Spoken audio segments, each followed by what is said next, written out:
And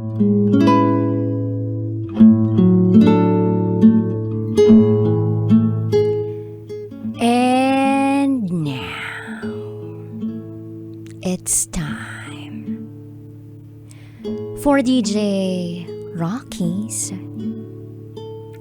Secret Files.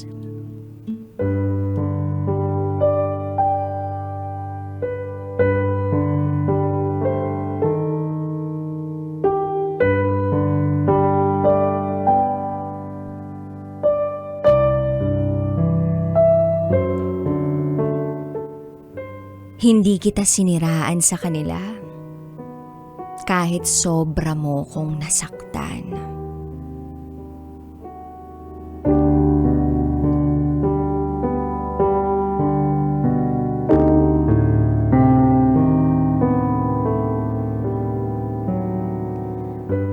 Hi DJ Rocky. Itago mo ko sa pangalang L. At ito, ang aking secret file.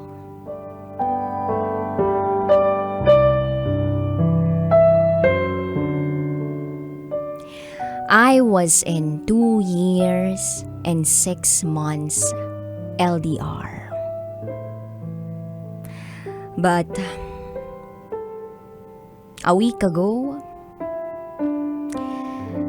nagiwalay kami ng boyfriend ko. Akala ko okay. Akala ko it will work. Kaya lang hindi ganun ang nangyari.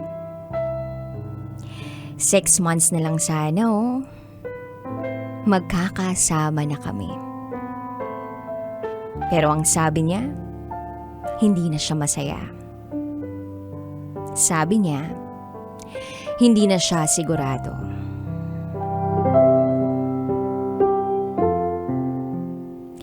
Year 2019, nang makilala ko siya.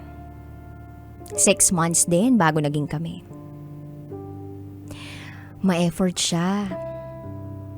Lagi siyang merong handwritten letters para sa akin.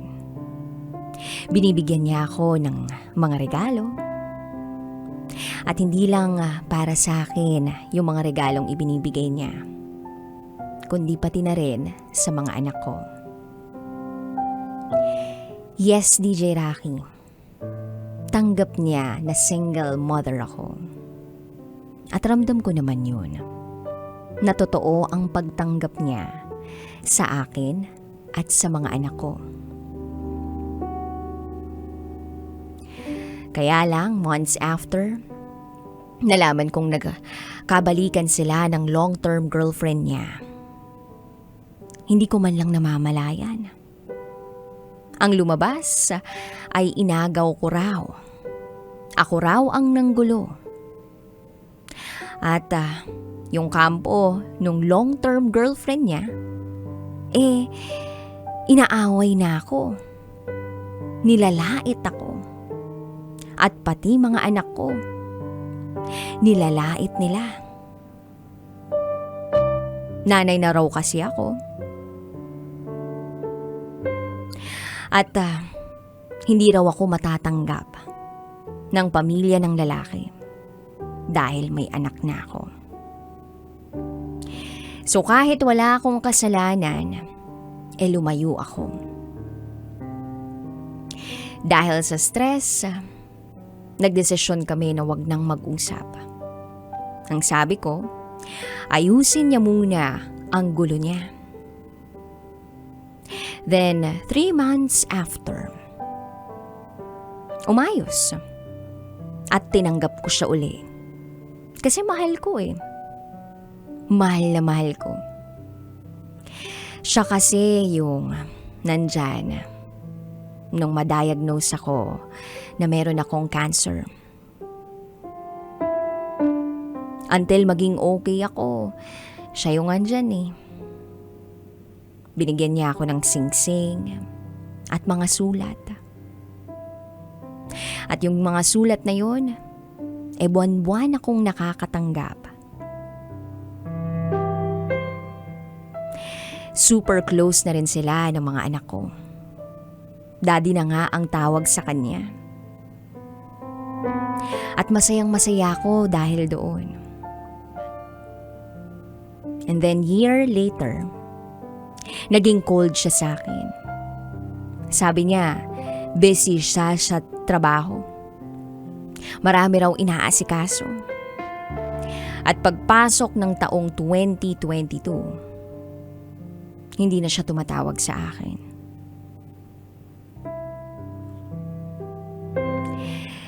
And then one day nagparamdam siya sa akin. At ang sabi niya, 2 linggo raw, hindi muna siya magpaparamdam. Dahil kailangan niyang magayos ng kanyang trabaho. So pumayag ako. Then, ayun, lumipas ang 2 linggo.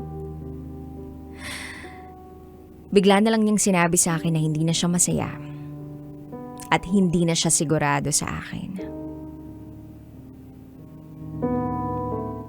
Ni hindi nga raw siya sure kung gustong gusto niya pa ako o baka ayaw na niya sa akin. Pero alam mo DJ Rocky, bago mangyari yung 2 linggong yun, sinabi niya pa sa akin na mahal niya ako. Na wag ko siyang iiwan. Tapos sasabihin niya sa akin na hindi na siya masaya, na hindi na siya sigurado. Ilang beses ko siyang tinanong kung anong problema, anong nangyari, o meron bang bago. Wala siyang inamin, DJ Rocky. Sino nga ba naman ang aamin sa kasalanang ginawa niya? Hanggang sa nalaman ko na meron siyang bago. Ipinagpalit niya ako. Habang ako nagtatrabaho para makapag-ipon ng pang-visa niya, nasa ibang babae pala siya.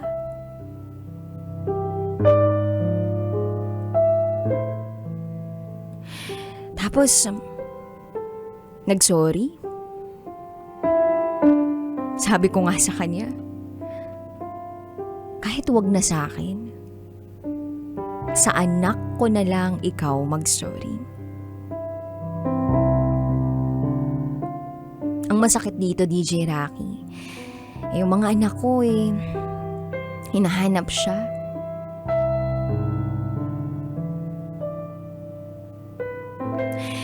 Ang hirap. Siya, ready na siya sa lahat ng mga posibleng mangyari sa buhay niya kasama yung babae. Tapos ako, hindi ko alam kung paano magsisimula ulit. Yung nag-iisang taong takbuhan ko, yung taong bumuo sa akin, iiwan lang ako ng durog na durog. 4 na taon kong binuo yung sarili ko. Pagkatapos mamatay ng asawa ko, tapos iiwan niya ako ng durog ulit. Gusto kong magalit.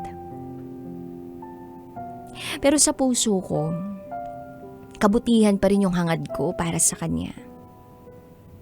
Dahil mahal ko siya. Araw-araw, ipinagdarasal ko na mawala na yung sakit sa puso ko. Kasi sa tuwing magbe-breakdown ako, laging merong tanong sa isip ko na kahit kailan hindi nabigyan ng sagot. Mga tanong na puro bakit ang simula.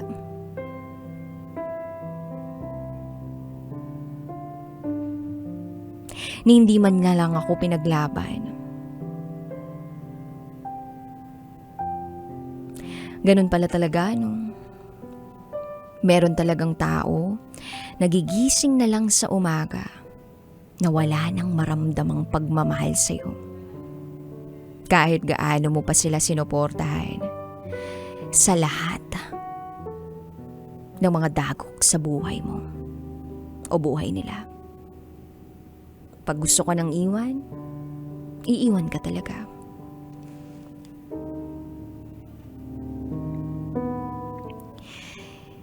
Kaya, ang masasabi ko na lang para sa kanya ay mahal na mahal kita. Pero sana masaya ka sa desisyon mo. Hindi ko alam kung kailan kita totoong mapapatawad. Pero sana hindi na mag-cross ang landas natin.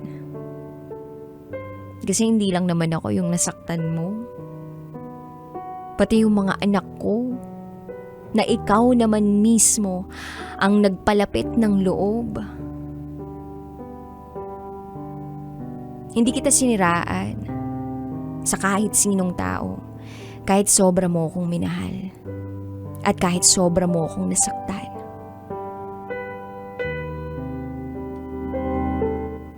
Kasi ganun kita kamahal. At nandun pa rin yung respeto ko sa iyo. Pero favor lang ha. Kung sakaling makita mo kami ng mga anak ko, wag na wag kang lalapit. Kasi kakapalan ng mukha yun. Ibang klase yung sakit na naidulot mo sa akin. Hindi ko alam kung kailan kita mapapatawad. Pero alam ko na kaya kitang patawarin. Pero para sa anak ko, I don't think I can. Muli, ako si Elle. At ito, ang aking secret vow.